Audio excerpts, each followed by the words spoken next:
Hey, folks. Hello. Hello.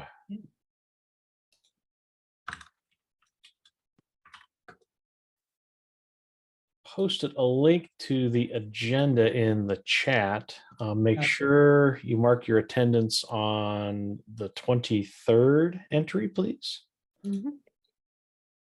Since we're co-locating notes, it'll get a little interesting. Hi, folks. Sorry I'm late. I joined the wrong Zoom and I was sitting there waiting for everybody. So. I figured as much. I do that all the time. And then you just style it out.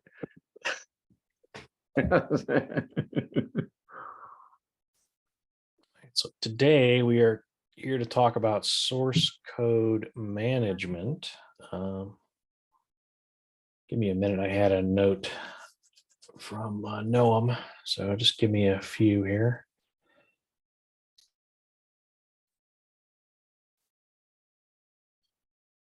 I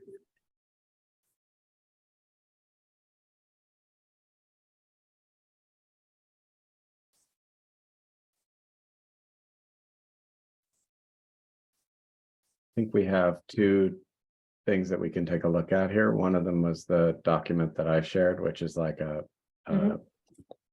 encrypt pad. The other one is the document that did Noam share it? Yeah, he did. In Google Doc. I can share screen if that helps. Okay.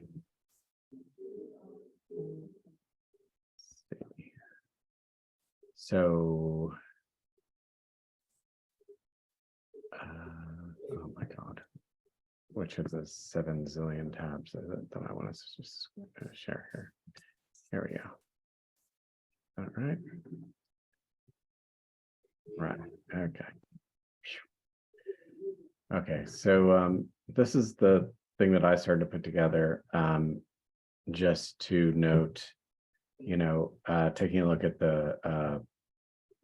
the current kind of structure of the document that was very much oriented around, GitHub, big bunch of stuff, and then GitLab, big bunch of stuff, right? And there's so I started to take a look at what each one of these was and where it might fit in, and then I took a stab at putting together a kind of a set of high level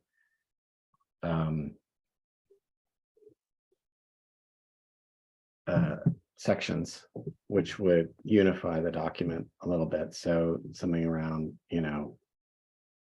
access control and permission, secure user authentication, maybe then organizational management, repository configuration, and other hygiene factors, right? And that's not that. Then I started to kind of like sort these things, and obviously that hasn't been done all. I haven't this is just kind of to demonstrate the idea more than anything else. And then I think stop sharing that, and then I'll start sharing this other thing, which is the document Noam shared.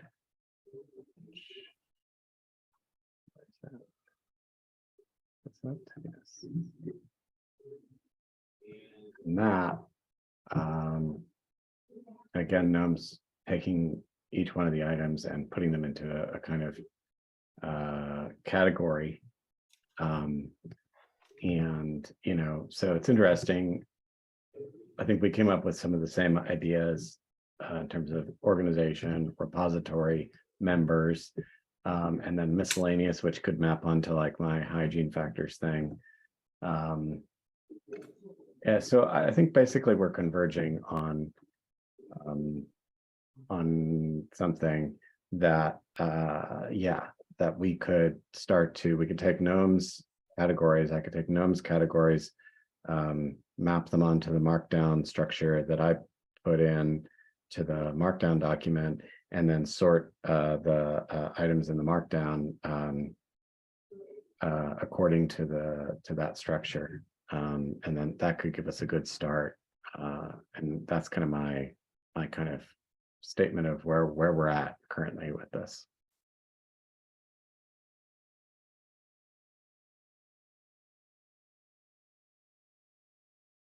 Thoughts?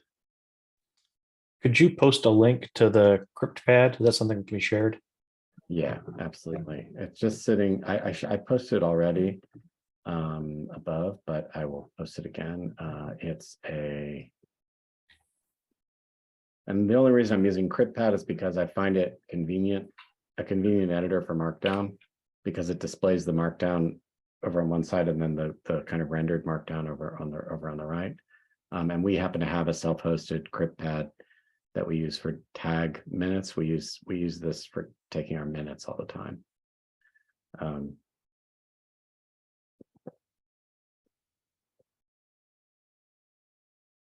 CryptPad can be a bit of a drain on CPU, however, because it's constantly decrypting and encrypting things in JavaScript as you type. So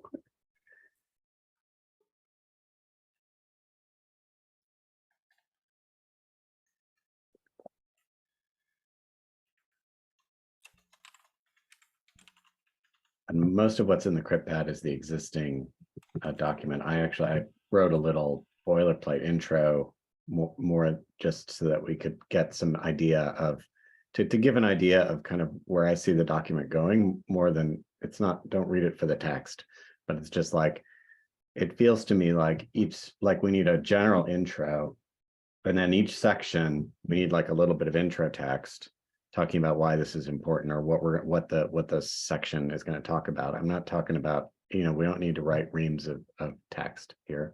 Keep it simple, but intro the topic.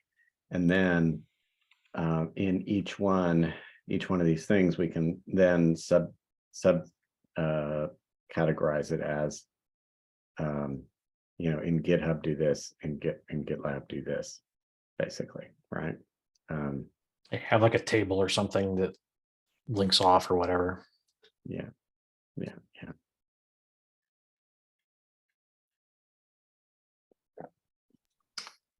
Thoughts? I like the idea.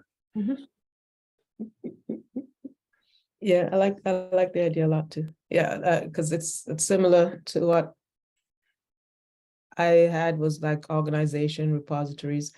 The only thing that was maybe slightly different is sometimes there's like the concept of members in an organization, but there's also the concept of so-called collaborators or folks who belong to repositories. So sometimes I kind of like merged them or talked about them inside of organization or inside of repository. But it kind of overlapped. So it was a mix of both. So it's a members one that's a little fuzzy. I can overlap with those both places.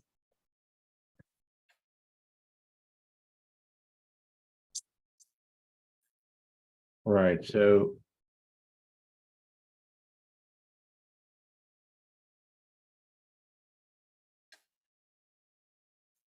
can you expand on that a little bit? Is that Oh yeah, let me expand on that a little bit. When it comes to like, there was just, at least for our cases, that we wanted to have in repositories people to be organized around teams. So because of that, we actually had to do some things in the organization settings and then come down to the repo and do a little things differently. And we had to have all these policies around who can be a member of the organization and how do we add people in repositories. So it's just like the member part of it, or the membership part of it, it just kind of got a little, collaborators got a little bit like bled into both of the places. So sometimes it's hard to talk about it in isolation. It sounds to me like it's about where actual organizational structure meets GitHub's version of or GitLab's version of how users and accounts and groups are structured, right? Something like that, yeah. Yeah, that might not be a total match because, right, okay. Yeah, it just meant that you talked about it in different areas and then you kind of cross-reference them. And so that's going to be kind of like an interesting question of where do you put the content? Right. And I'm not too I know GitLab a little bit, but I'm not too sure how GitLab's set up. And, Yeah, that's kind of, I'm not as familiar with GitLab either. So, yeah. and maybe we up level a little bit and talk generically about these repository access controls or group membership management. And that way that would allow you to have the flexibility to talk to each of the styles, how they implement it differently. Yeah, that sounds like the right plan anyway, because although we're talking GitHub, GitLab, there's a number of other systems and you know, things can change even within GitHub. I can imagine them changing, particularly, you know, hey, how do you get access control? So, Mhm. you know, higher level concept, drill down. Okay, here's how you do it here. But my thought was that if we do this right, then we could easily layer on a third, fourth, you know, platform on top of the existing structure, right? So if we shouldn't be authoring it for two things, we should be authoring it for N things. if you Yeah. see- Yeah. Maybe it might help if I just quickly share my screen, and I'm just Mhm. going to share. This is just going to be an organization. And this bleeds into some of the discussion I had. And so this is similar to the document that I was thinking of sharing after I clean it up. But what I want to kind of catch your attention, this is the table of contents. And so where I talk about organizations, and then under that, managing roles and access. And then I talk about organizing repositories, just because this is like a topic that's probably not really, this is probably specific to each company. So it probably won't need to go into a particular overall document. But if you look under repositories, under there, I also have managing roles and access. And then under project setup and support, this was more around like the security and all. And then I have different, so that's kind of like how I would organize it. And somewhere down at the bottom, we also talk about how do you configure GitHub, and this is where I go deep into what you need to do for each settings. And then I split it into required and recommended. Again, required are just like obvious things like two-factor authentication, but there's some things where there's like arguably whether or not you want to turn on some aspects, just depends on what the style of what you work, how you work. But that's kind of like overall calling your attention to organization and repositories and how the roles and the access is split up into each of them. So I didn't really have a separate one for membership, but it could have happened.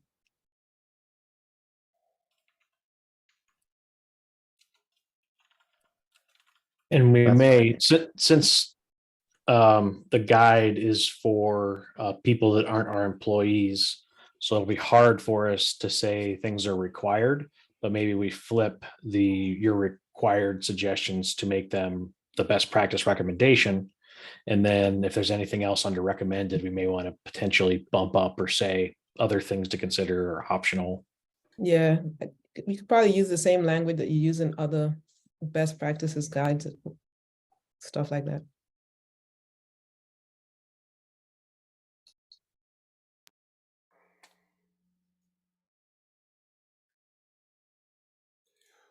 And Christine, you said you could share that. Yeah, what I was going to do is take that document that you had. We're also internally reviewing it.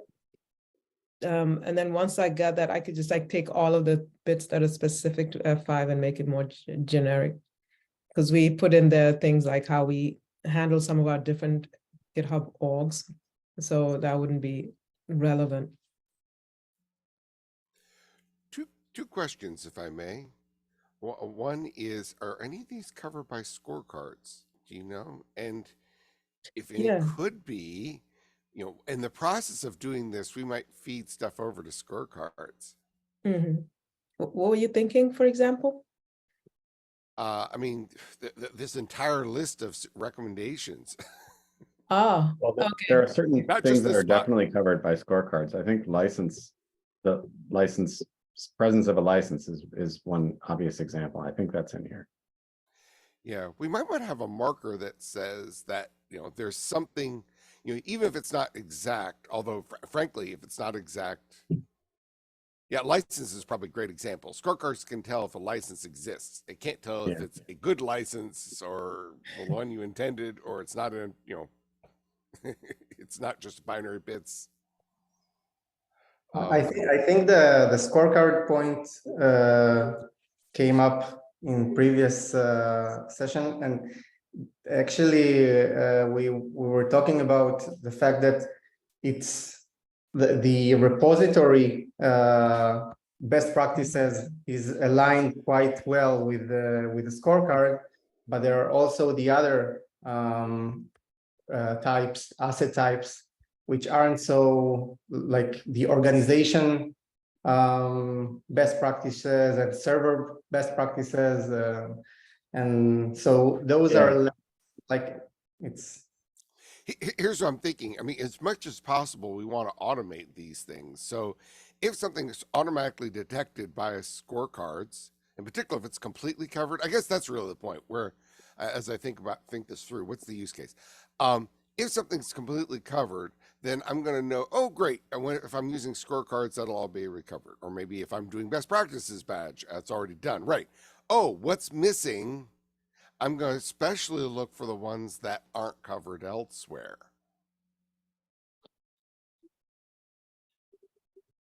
Yeah. Yeah, and potentially there are things that scorecards is missing, and we can file Right. PRs to help improve that. Mm-hmm.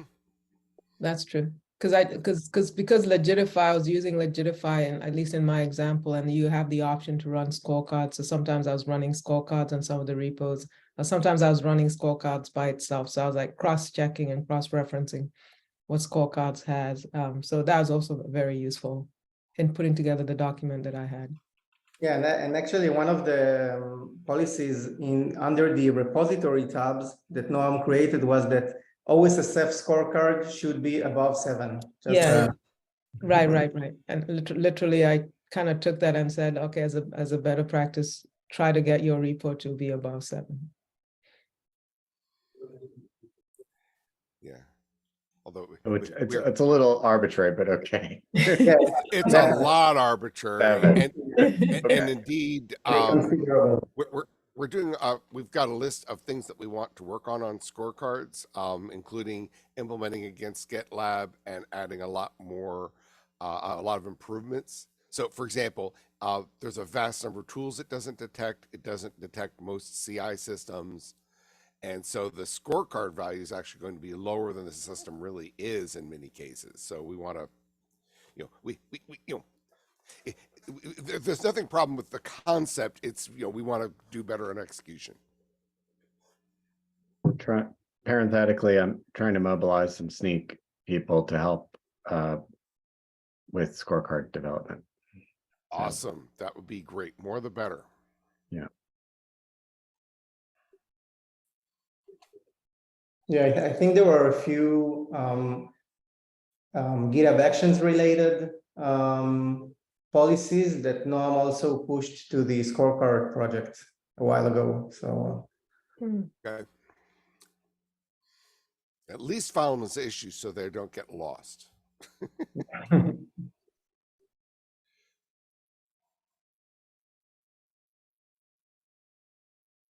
So at the very least, it seems like in this document, we should be noting when something is already tracked in scorecards and linking to the documentation for that test or the documentation in scorecard somehow, or just having like a scorecard icon in the document. Yeah, that's really good, because that's what I was doing. I was going in and finding, where is this thing in scorecards, and I was looking for it and reading it up and trying to figure it out. So yeah, that's a great idea. Yeah.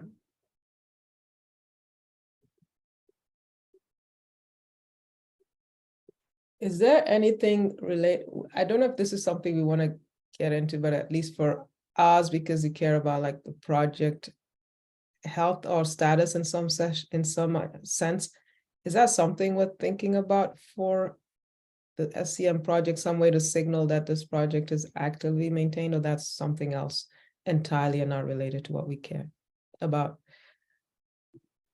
for example, you could add badges on your projects to state that the project is active, and there's like so-called repostatus.org was brought to my attention as somewhere that you can have these badges, and if you could have a badge that says it's active, inactive, unsupported, etc. Is this something that might be useful?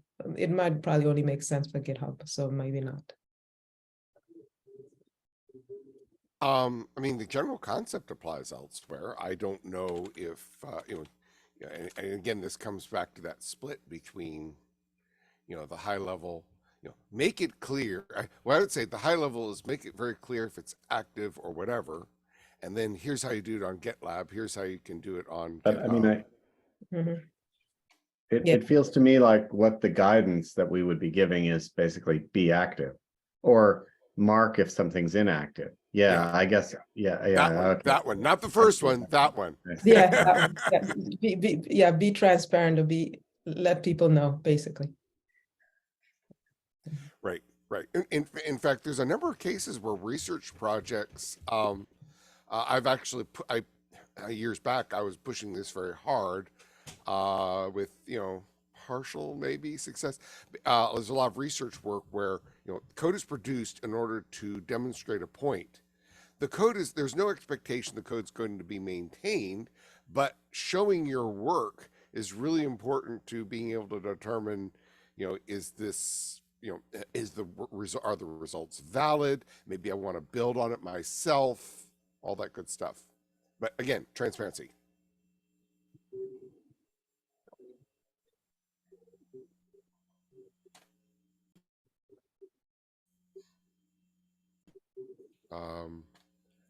I think that's important. That's really interesting. I hadn't heard about repostatus.org.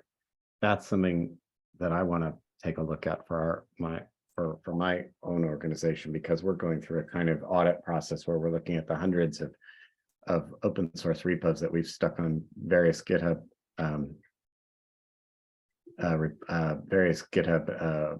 whatever organizations, and some of them are quite active. Some of them are like haven't been touched in 3 years, and some of them there's just a really wide variety. I'm sure many organizations have the same problem, especially ones that have been going through like growth over the past few years and acquisitions and stuff like that. So anyway, just parenthetically, that's an I do think that's a very interesting topic, and it's something that we should be putting in here in terms of the transparency factor. Yeah, that's great to raise that, Christine.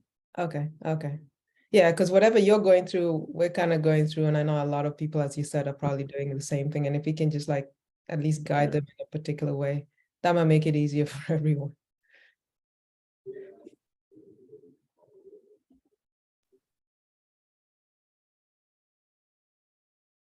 I haven't seen this before, but I like the concept.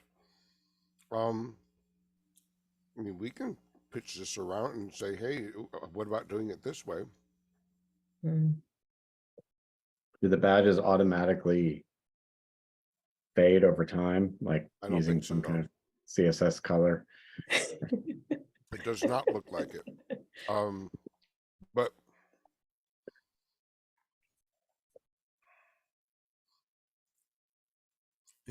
and it determines the project status by searching for a string matching a specific pattern in a set list of possible files. Mm. So no. Okay, so actions that we want to take based on this discussion. One other thing. Mhm. You may have done it in your topics.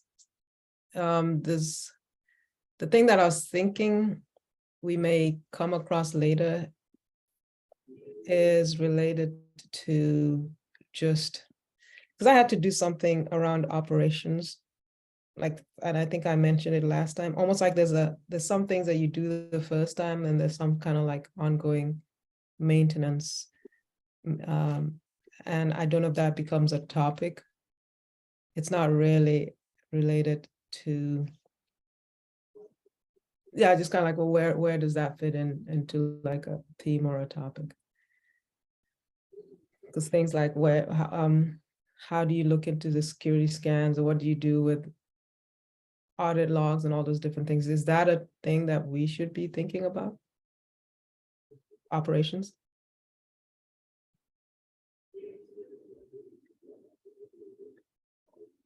I definitely think that the topic of maintenance and operations, ongoing operations is important. There are things in here already that are like,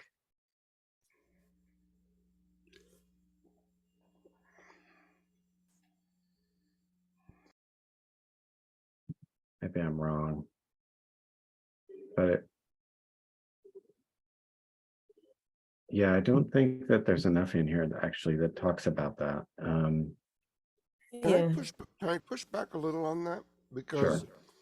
for a lot of open source software, it's specific libraries, and a lot of open source projects only release source code. There is no operation. Well, the operations is the ability to acquire the software. That's their version of operations. They aren't responsible for or typically even know about, the production side of, say, a website. That's not, they have no interaction with that. They don't know about that. At most, they release the compiled package. Yeah, but there's a like, right. There are certain automated processes though that are like scans, like security scans. Oh, that- right. Absolutely. Yeah. Oh, Yeah. I think those are totally in scope. Yeah, I'm sorry. When you said operations, I thought you meant like operation in production. Oh, no, this is more like, in my Okay. document, I said, because the people who may be using this, or I had like different personas, and one could be like the person who has to Okay. set up a new GitHub organization, set up a new GitHub repository, You're archive fine. a GitHub Got repository. it. Got it. Okay. No, it's just I misunderstood. Thank you for Gotcha. clarifying. Yeah, so, There are a few like processes related policies in the asset that no one created. There are stuff around like GitHub Advanced Security, like dependency review should be enabled, and secret scanning, and mhm. this type of security scans. So as long as it's a part of something that the SCM is supporting, then I think it's definitely in scope. Yeah,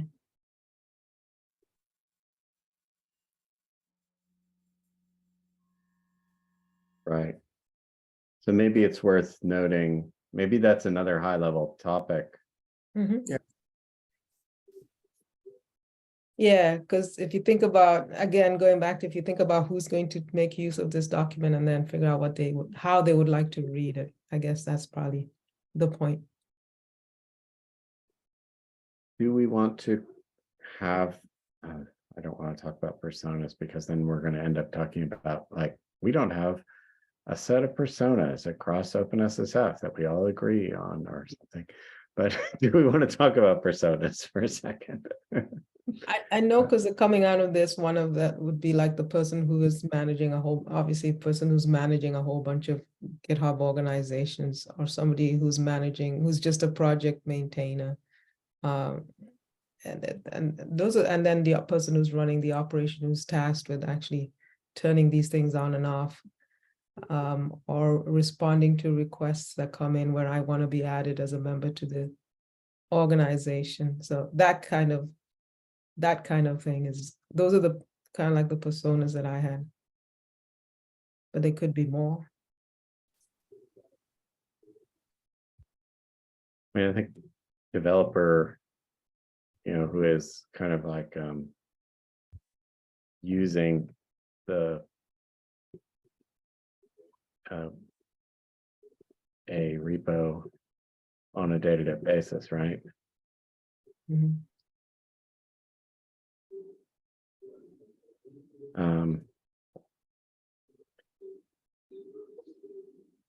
Yeah, I think, well, I've noted those down. I think those are really good Mhm. places to start. Do we have other places where we've documented similar personas? Jay has said working on it, so I didn't know if that's in reference to the personas. Yeah, so that I'm working on a taxonomy, a proposal to do like a taxonomy sig that spans across the entirety of all the working groups and all the initiatives and projects everybody's working on to bring taxonomy, personas, and everything under one umbrella to be worked on and then could be spread out across the entirety of the OpenSSF, so we're all on one sheet of music. That's something I'm currently trying to write. Once I get a draft done, I will circulate it so that everybody can put the 2 cents in. But that's something I'm currently working on now. Do you think you can take into account Christine's list of things that in your draft? Yeah, I mean, absolutely. I want to take what so in the best, the working group. I mean, working on that you have that one terms and definitions guide that's being, that glossary that's being worked on. So I want to pull that. I'm pulling from one of the papers written by one of the PhD students that attend some of these meetings. I'm pulling from that. We have a lot of stuff going on across every single working group. Everybody seems to have their own ideas, their own thoughts about this one thing. I want to pull from everyone, bring everyone into that one SIG, sit around the table, a virtual table, so to speak, and decide once and for all, what do we agree on or disagree on, at least for the OpenSSF. Yeah. Aspirationally, I want to take all, a few more of the communities under the LF, and then maybe produce an LF taxonomy so that all the other communities are all under the same sheet of music. That's aspirational. But at least for the purposes of the OpenSSF, foundationally, I want to get one sheet of music down. So, because Dan and Christy, we attend all of David, we attend all of these meetings, and in every single one of these meetings, we all have a different term, definition, persona for the same things. It's crazy. Like we should be coming together. So that's the proposal I'm gonna write. I want all the help in the world on it because it requires that. So once I put something down on paper, I'm gonna circulate it, and might take a while, but we'll get there and get a one sheet of music situation for these taxonomy, personas, terms and definitions, and everything else. Yeah. I think that the personas that we're talking about here, we may not have dealt with before in other working groups, because we are talking about things that are very specific to repo configuration and kind of the operations people and stuff like that. Although we may already be thinking about it. Yeah. I mean, so in the securing critical projects working group and the securing software repos working group, we have I don't. So those are the 2 meetings that I don't attend very often, but we don't know what's going on in those meetings as well. They could very well use a lot of the stuff that's being talked about here in those meetings, because those personas are relevant in those working groups as well. Yeah. So to get them into that guide that we want to work on in that SIG is extremely important too, right? I mean, that just works across the entirety. So if we can get those people in the room even and have their input, that'll be solid as well. Yeah, and I should note that the Salsa folks have a number of things about source as well as build. There is a challenge. In order to come to consensus, they've decided to do things in stages. So they've decided to focus on build and then go backwards and start doing stuff about source. Again, probably a useful cross-check. Yeah. I think that what might be helpful, triggered my mind, is also, I know OpenSSF obviously has a bunch of repos and probably I just want GitHub org, but it might be interesting to see them test the output of what we create. No, not them. Us. Thank you, David. Yeah. I had earlier it's actually on my do list to kind of walk through the GitHub. It's called dogfooding. Yes, it is indeed. I think I have managed to successfully dump the problem on someone else because my schedule looks insane. Delegate and delegation is good. It may bounce back to me eventually. But ideally, yeah, but I completely agree with you. It is the best way to know if something works is to try it. Yeah, no, I bet just again, parenthetically, I mentioned we've been doing an audit of all of our public repos in Sneak, and one of the things that we've collected is scorecard data for every single one of those. Mhm. And it's all sitting in a spreadsheet right now, and I won't comment on the quality of the I'm No not sure that problem. we're living up to the 7 metric. Let's just say.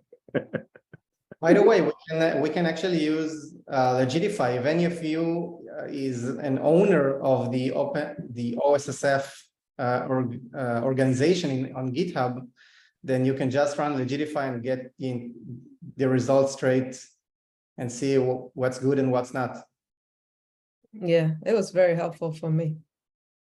Legidify. Sounds like that's an action on you, David. I mean, we can use it right now. There's nothing for me to do. No, you have to be an owner. Yeah, or you can give us your personal access token, and then we can do it for you if you want. Yeah, about that. That probably isn't best practice. Yeah, but I mean, Okay, go on. I was just gonna try and draw out some actions. Who's got Christine, you're gonna Mhm. work on getting us your organization of Yeah. the things. I can start taking a look at the document that Noam circulated and merging that organization of topics into the markdown version that I created, and trying to move things around, and come up with another kind of straw man that I can share with the group. And somebody want to take a crack at the personas? Or do Yeah. we already have what we need there? Yeah, because you put that information in there, and I think Jay can just take it and probably make sure it's addressed in the work he has. Yeah. And then how should we, does somebody want to try and come up with a way that we should reference scorecards?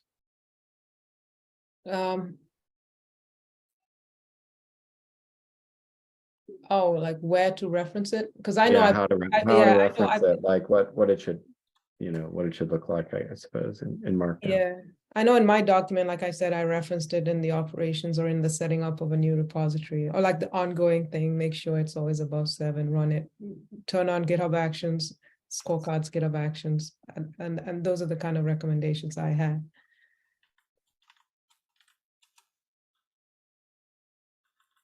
But I don't know where else you'd want it to be. I think maybe what we just need to do is continue to are people happy to collaborate in the CryptPad space that I set up on Yeah, this? that's fine. Okay, Yeah. We can try it out and see how it goes. sure. It's open source. That's the other thing that I like about CryptPad. That's a cool thing. So Although it's high reliability. Yeah. As far as I'm concerned, all software is unreliable unless proven otherwise. And Yeah. it's rarely proven otherwise. The CryptPad folks gave a good talk at Boston, by the way. It was in the security track. It wasn't, it was interesting stuff.